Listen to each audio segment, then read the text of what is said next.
Jesus ia passando por todas as cidades e povoados, ensinando nas sinagogas, pregando as boas novas do reino e curando todas as enfermidades e doenças. Ao ver as multidões, teve compaixão delas, porque estavam aflitas e desamparadas como ovelhas sem pastor. Então disse aos seus discípulos: A colheita é grande, mas os trabalhadores são poucos. Peçam, pois, ao Senhor da colheita que envie trabalhadores para a sua colheita. Essas palavras encontram-se no Evangelho de Mateus e trazem mais revelações para nós sobre o sistema de valores de Jesus Cristo. Jesus Cristo dava muito valor às pessoas. Como já vimos em estudos anteriores, ele estabeleceu um valor alto para ele mesmo, mas também valorizou pessoas como você e eu. Pessoas às quais ele chamou de pobres de espírito, referindo-se aos espiritualmente pobres e cegos, cativos e quebrantados. Encontramos nos evangelhos as seguintes palavras de Jesus a respeito do que ele fazia. Os cegos veem, os mancos andam, os leprosos são purificados. Os surdos ouvem, os mortos são ressuscitados e as boas novas são pregadas aos pobres. Mais uma vez vemos que Jesus valorizava os pobres.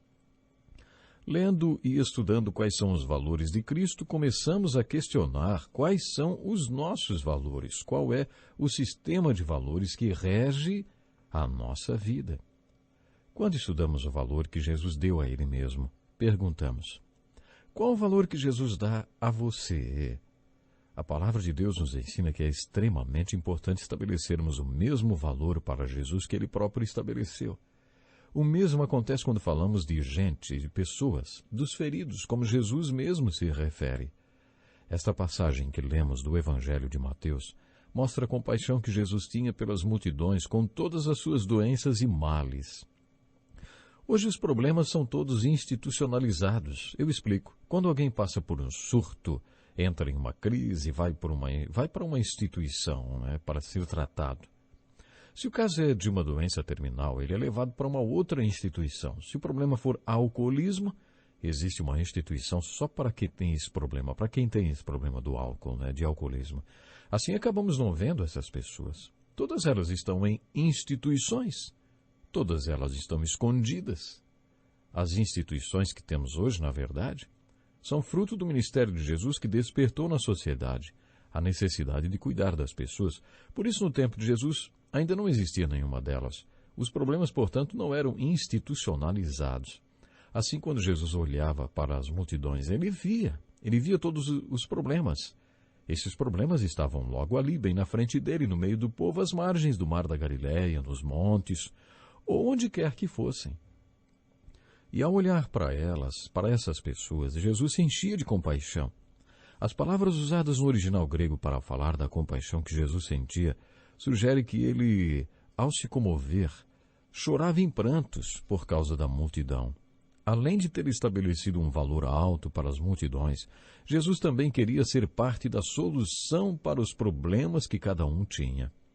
Por isso, cada vez que se encontrava com as multidões, além de fazer algo, ele também desafiava os seus discípulos a demonstrarem que a multidão dos feridos tinha o mesmo valor para eles também. Jesus queria que eles confessassem esse valor. Os versículos 1 e 2 do capítulo 5 de Mateus apresentam o contexto no qual o Sermão da Montanha foi dito. Vendo as multidões, Jesus subiu ao monte e se assentou. Seus discípulos aproximaram-se dele e ele começou a ensiná-los, dizendo... No Evangelho de Marcos, capítulo 3, a gente lê assim: Jesus retirou-se com os seus discípulos para o mar, e uma grande multidão vinda da Galiléia o seguia. E Jesus subiu a um monte e chamou a si aqueles que ele quis.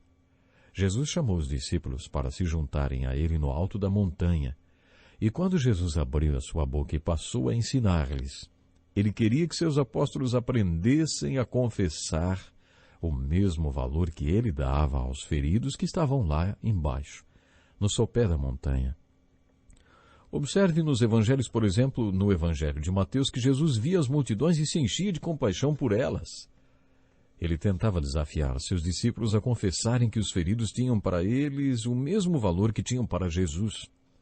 Em Mateus capítulo 9, Jesus viu as multidões e sentiu compaixão por elas, porque estavam perdidas como ovelhas que não têm pastor. E nesta ocasião, Jesus desafiou seus discípulos dizendo assim: a colheita é grande, mas os trabalhadores são poucos. Peçam, pois, ao Senhor da colheita que envie trabalhadores para a sua colheita. Nos capítulos 14 e 15 do Evangelho de Mateus, Jesus viu as multidões outra vez e dessa vez alimentou 4 ou 5 mil famílias famintas. Um grande teólogo diz que este milagre de Jesus, quando alimentou 4 ou 5 mil famílias, relatado nos Evangelhos, é muito mais do que a história de um milagre. Na verdade, também é a parábola da visão missionária de Jesus. Jesus viu naquela multidão um mundo inteiro necessitado, um mundo ferido. Por isso ele colocou os discípulos, os apóstolos, entre ele e a multidão e sua dor, e passou sua provisão para as multidões através das mãos dos discípulos. Segundo o missionário, esta é uma parábola da visão missionária de Jesus, qual seja, ele alimentando o mundo ferido com o pão vivo através da igreja. Várias passagens da Bíblia mostram o alto valor que Jesus dava aos feridos desse mundo. Mas existia algo mais a ser observado. Muitas outras passagens dos evangelhos mostram que Jesus deu muito valor não só às multidões, mas também aos indivíduos feridos. No capítulo 20 de Mateus temos vários desses exemplos. Lemos sobre 2 cegos sentados no caminho que ouviram Jesus passar e gritaram: Senhor, filho de Davi, tem misericórdia de nós. Jesus parou e lhes perguntou: O que vocês querem que eu lhes faça? E eles responderam: Senhor, queremos que se abram os nossos olhos. Jesus, movido por sua compaixão, tocou nos olhos deles e, imediatamente, eles passaram a enxergar e a segui-lo. Nesse episódio, a multidão que acompanhava Jesus não deu o mesmo valor que ele deu àqueles 2 cegos. Talvez eles achassem que Jesus não queria ser incomodado por 2 homens cegos. A multidão tinha proibido aqueles 2 homens de importunar Jesus, mas Jesus não fez disso um empecilho e, movido pela compaixão, ministrou a eles. No primeiro capítulo de Marcos, versículos 40 a 42, lemos sobre um leproso que buscou Jesus e, caindo de joelhos diante dele, clamou: Se quiseres, pode purificar-me. Lemos que, cheio de compaixão, Jesus estendeu a mão, tocou nele e disse: Quero sim, seja purificado. E imediatamente o leproso ficou limpo. Você percebeu como a Bíblia sempre faz referência à compaixão de Jesus? Cheio de compaixão, Jesus estendeu a mão, tocou nele e disse: Quero, seja purificado. Sabe, eu fico impressionado ao ver que nesta ocasião Jesus não se importou com o que a multidão iria dizer. Em Marcos, capítulo 3, nos primeiros 5 versículos, lemos que enquanto Jesus estava em Cafarnaum, foi a uma sinagoga e observou um homem com a mão deformada. Como era sábado, os inimigos de Jesus ficaram de olho nele. Será que Jesus ia curar a mão daquele homem? Se Jesus o curasse, eles o prenderiam. Imagine a situação, mas Jesus pediu que o homem se levantasse e ficasse em frente da congregação. E, voltando-se para seus inimigos, perguntou: O que é permitido fazer no sábado, o bem ou o mal, salvar a vida ou matar? Mas ninguém respondeu nada. Jesus olhou ao redor, irritado com a indiferença deles para com as necessidades dos outros, e disse ao homem: Estenda a mão. O homem a estendeu e imediatamente foi curado. É impressionante o comportamento daqueles líderes religiosos. Eles tinham a lei tão arraigada em seus corações que, para não infringir a lei que proibia trabalhar no sábado, eles preferiam deixar de aliviar o sofrimento humano. Com sua pergunta, Jesus lhes mostrou como eles estavam sendo tolos e indiferentes às necessidades humanas. Eles não davam nenhum valor aos feridos, mas Jesus estabeleceu um valor tremendo aos feridos do mundo. Devo mais uma vez fazer a pergunta: os seus valores são os mesmos que os de Jesus Cristo? Você está ferido?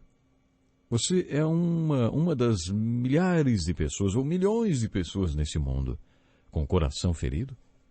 Então você precisa saber que Jesus deu muita importância e valor para você. Você é o objetivo, o propósito e o alvo da vida de Jesus no meio da igreja dele. Você está disposto a confessar que os feridos desse mundo têm o mesmo valor para você que tem para Jesus? Seria uma vergonha descobrir que somos os líderes religiosos daquele tempo, indiferentes às necessidades humanas. Eles não eram cheios de amor e compaixão, nem confessavam o valor que Jesus dava aos feridos.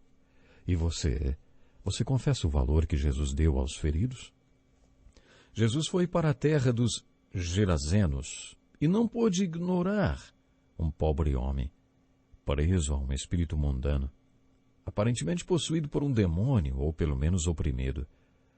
Jesus demonstrou que aquele homem também tinha um valor ao lhe ministrar a cura e a libertação. Qual é a sua reação ao encontrar alguém que parece que não tem mais jeito, ao encontrar pessoas que aparentemente são irremediavelmente cativas?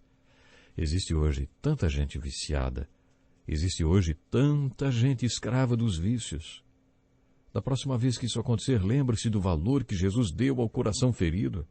Isso, e declare que você dá o mesmo valor aos feridos desse mundo que Jesus deu, o mesmo valor que Jesus deu. Nós estamos estudando, não esqueça, os valores de Jesus Cristo. E Jesus Cristo dava muito valor às pessoas. E como já vimos em estudos anteriores, ele estabeleceu um valor alto para ele mesmo, mas também valorizou pessoas como você e eu.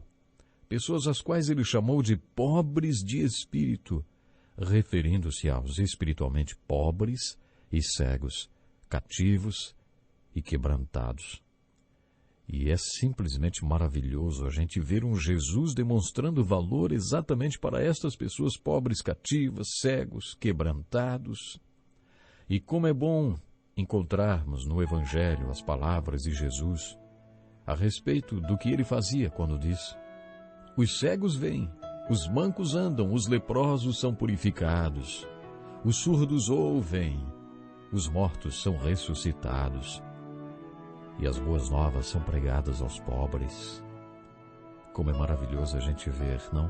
O valor que Jesus dava a todos aqueles que estavam à sua volta.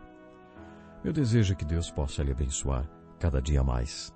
Até o próximo programa e que Deus lhe dê muitas bênçãos especiais.